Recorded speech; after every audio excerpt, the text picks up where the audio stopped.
Hey, in this lesson, I'm going to teach you about the concept and the main idea and how we can develop it to achieve our animation. First, we are going to refer once again to our references. We also need to bear in mind what elements we need to build.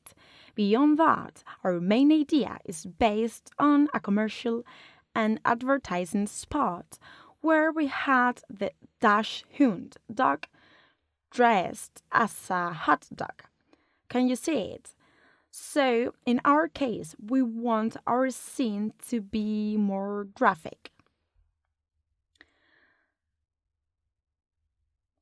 What we are going to represent is just a restaurant, actually a part of a restaurant that turns the hound dogs into hot dogs, or as they were dressed as hot dogs. In this case, and in order to clarify things, we need to draw a sketch by hand or in Illustrator or Photoshop.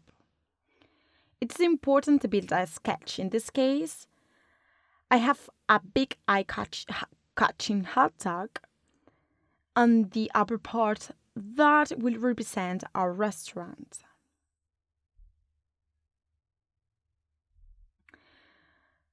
Going to draw a conveyor belt where our dogs will get in from the left side and will get out from the right side when they are already dressed up. Then, regarding the rest, we'll be placing objects within the scene to complete our design, like adding some chairs, the awning, the top windows, something that holds our big hot dog, the front door. Here we'll have a bicycle rack, and we'll model a bike later on. That's why it's important that we have our first sketch. As I said, it doesn't matter if it's done with Illustrator, Photoshop, or hand-drawn. As it's a sketch, you don't need to know how to draw beforehand. Here you can see that it's not the best illustration, but it's important we have in mind for our references.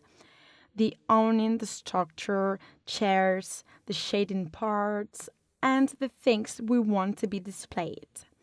So, first of all, let's draw our sketch and then we'll be ready to continue. See you in the next video.